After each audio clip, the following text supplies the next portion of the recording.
All right, so I want to talk to you guys about something that honestly drives me a little crazy. I talk to buyers every single week, people with real money, very smart people, but half of them are working off information that's either completely wrong or it's 3 years old and it doesn't apply anymore. So today, I'm going to walk you through the 5 biggest myths floating around about the Las Vegas real estate market right now. And I'm not going to sugarcoat any of it because it's just not my style. So let's get into it. I'm Joey Andron, and I've been a real estate agent for 21 years, and I've worked exclusively in the luxury and new construction here in Las Vegas and the Henderson area, places like McDonald Highlands, Lake Las Vegas, Cadence, Inspirada, so I know this market inside and out. And look, I'm not making this video to sell you on something. I'm making it because I generally hate watching buyers leave money on the table because someone gave them bad information. So if you're thinking about purchasing in this market at all, even just casually, stick around because some of this might actually change how you're looking at things. Okay, myth number 1, and this one I hear mostly from people who come from the East Coast and people who haven't actually spent a lot of time in Las Vegas. The idea is, Vegas is great for a weekend, but you wouldn't actually park serious money here because it's too volatile, too dependent on tourism, and it's not a real market. And I get where that comes from. For a long time, that wasn't entirely wrong, but that's just not what this city looks like anymore. Here's what's actually happening right now. The luxury segment over, homes that are selling over $1 million, that made up over 9% of all real estate transactions in early 2026. And a year before that, it was 7.4%. So it keeps going up month over month. And that's not tourists. Tourists stay at the Wynn or somewhere on the Strip.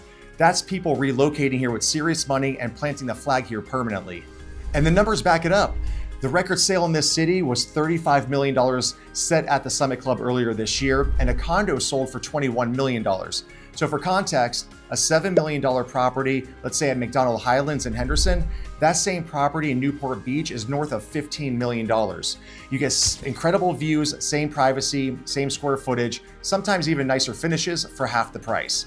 And that's before we even get into the tax situation, which I'm going to cover here in a minute. The people who figured this out first are buyers coming from California, then New York, now it's Washington, Illinois. So the money's coming in from everywhere. So this isn't just a casino town anymore. It's one of the most serious wealth relocation markets in the entire country. So if you're still thinking of it as a place to visit for the weekend, you're working off the old map. At the luxury end specifically, we have active listings are up 22% year over year.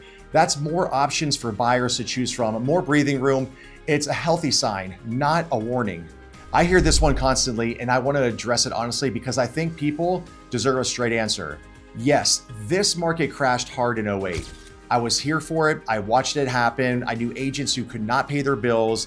It was brutal. So I understand why that fear still lives in people's heads when they think about the Las Vegas real estate market. But here's what most people are missing when they compare the 2008 market to today's market. That wasn't a Las Vegas problem, it was a lending problem. Banks were handing out mortgages to people who had no business getting them. They had no income verification and they were going based off of inflated values. So when all of that unwound, Las Vegas was hit very, very hard because the market had run up so fast on speculative buyers. That's why it crashed. But what's happening in today's market is completely different. The demand in this market right now it's not speculation, it's actually on migration. So you have real people with real money leaving high tax states and moving here permanently. That's a structural shift, not a bubble. It doesn't pop the same way. Now, are prices still going up at the same speed they did in 21 and 22? No, nobody's serious is saying that. What economists are actually saying is deceleration, meaning prices are going up just more slowly. That's not the same thing as a crash. The headlines love to blur that line because a market slowdown doesn't get the same clicks as a bubble. But there's a real difference between your home going up 3% this year instead of 12% and your home losing value. Those are completely two different situations. Now, at the luxury end specifically, we have active listings are up 22% year over year. That's more options for buyers, more breathing room. It's actually a healthy sign, not a warning sign. I love this one because most people don't even believe it's real. They hear that Nevada has no state income tax and they immediately start looking for the catch. Where are you getting that from? Property taxes must be insane. HOAs must be brutal, something, right? So let me just lay it out for you. Nevada's effective property tax rate is around 0.5% of your home's value. So that's one of the lowest in the country. So to put that into real numbers, on a home that's assessed for $420,000 in Clark County, you're paying roughly around $2,200 a year. That's it. Compare that to Texas or even New Jersey or Illinois, you're often looking at 2 to 3 times that amount every single year with nothing protecting you from it going up. And here's the part that gets a lot of people. Nevada caps how much your property tax bill can increase each year. If it's your primary residence, that cap is 3% annually. Not 3% of your home's value, 3% of the actual tax bill. So for example, if your tax bill is $10,000, the most it can go up the following year is $300. So the longer you own the home, the better the cap works for you in your favor. So there's no catch. Nevada has made this a deliberate policy decision to attract businesses, and it's working. So this state has been one of the fastest growing in the country for years because of it. So the money you actually keep year over year, it compounds into real wealth. Okay, this one I actually want you to remember because this one costs people real money and I see it happen all the time. Now the logic sounds reasonable, right?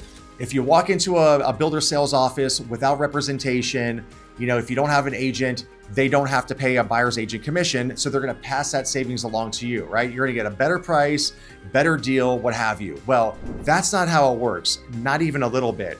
Because builders build that commission into their pricing structure, regardless of whether you bring representation or not. It's already in that number. If you walk in alone, that money doesn't come back to you. It stays with the builder. So you actually saved them money. You didn't save yourself anything. What you actually lost is someone in your corner who knows how the game is played, because builder purchase agreements are not the same as your standard resale contracts. They're written to protect the builder heavily.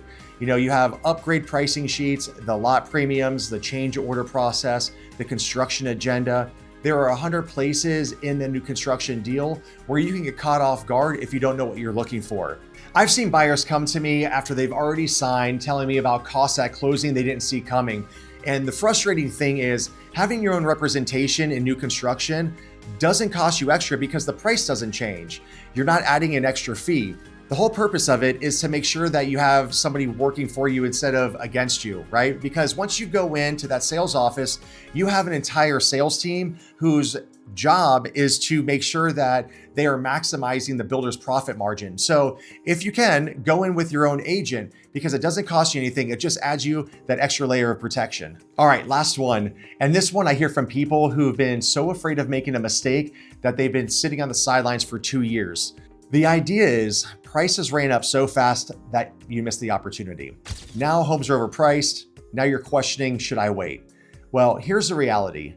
At the luxury end of this market right now, homes priced at 1.5 million and above, there's about an 8.5-month inventory available. That's a buyer's market.